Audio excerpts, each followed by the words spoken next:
तर hi hello नमस्कार मंडळी, आम्ही चाललो होतो आज माझ्या सासरवाडीला, कारण की उद्या यात्रा होती त्यामुळे आम्ही निघालो होतो. आता धामोडमध्ये आम्ही पृथ्वी कलेक्शनमध्ये विहांची थोडी खरेदी केली आणि तिथं बरेचसे तुम्हाला लहानापासून मोठ्यापर्यंत सगळ्यांनाच कपडे अवेलेबल आहेत. तुम्ही तिथं व्हिजिट करा. त्यानंतर आमची सवारी निघाली 100च्या स्पीडनं आपटाळमध्ये. आता बरेच जणांची मला कमेंट आली होती की ताई तुमचं गाव कोणतं आहे. तर माझं गाव म्हणजे माझी सासरवाडी आहे ती आपटाळ आहे, जी राधानगरी तालुक्यामध्ये आहे आणि एक छोटंसं गाव आणि सुंदर गाव आहे. उद्या भावेश्वरीची यात्रा आहे, त्याचा व्हिडिओही तुम्हाला उद्या नक्की मिळेल. आता आम्ही पोचलो होतो घरामध्ये. आजी आमची वाट बघत होती. त्याच्यानंतर उद्या कार्यक्रम असल्यामुळे आम्हाला बांगड्या भरायच्या होत्या आणि कासार पण आला होता. मग म्हटलं थोडं जाऊन भरून यावं बांगड्या, कारण मी खूप दिवसानं बांगड्या भरत होते. आणि आता ह्या जर गोष्टीचा अनुभव तुम्हाला घ्यायचा असेल किंवा ह्या सहवासात जगायचं असेल तर गावच्या यात्रेला तुम्ही नक्की या. परंपरा संस्कृती जपणारे आपलं गावच असतं. शहरामध्ये कुठं आली हो अशा गोष्टी. मला तर खूप दिवस झालं बांगड्या भरायच्या होत्या, त्यामुळं मी बांगड्या भरून घेतल्या आणि इकडं आता सियाला पण भरायच्या होत्या बांगड्या.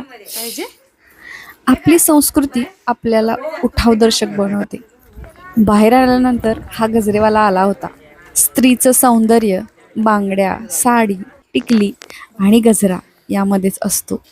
दिसताना खूप छान दिसतं. संस्कृती जपण्याचं ते एक साधन आहे.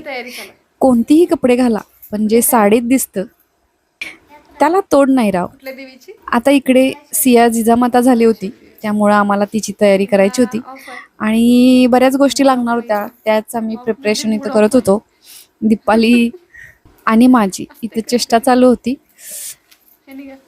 आवरून झाल्यानंतर आम्ही असं बसलो होतो गप्पा गोष्टी करत. उद्यासाठी काय काय लागणार आहे ह्याचं नियोजन आमचं चालू होतं. आता जिजामाता करणं म्हणजे बऱ्याच गोष्टी लागतात आपल्याला. ते कसं एक रुटीन असतं. त्या रुटीनमधून आपल्या कुटुंबासाठी थोडासा वेळ काढणं गरजेचं आहे, कारण की हा आनंद फक्त आपल्या कुटुंबातच मिळतो. पैसे काय भले कमवता येतील, पण हे क्षण जगून घ्या. आता आमच्या बोलण्याच्या नादात इकडं भाजी थोडी लागली होती आणि ही आहे काजूची भाजी. याची रेसिपी तुम्हाला हवी असेल तर नक्की कमेंट करा.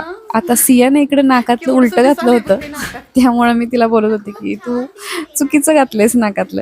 आणि गावी गेलो की आम्ही अशी थोडी मजा मस्ती करतो. चला तर मग भेटू पुढच्या व्लॉगमध्ये. तोपर्यंत बाय.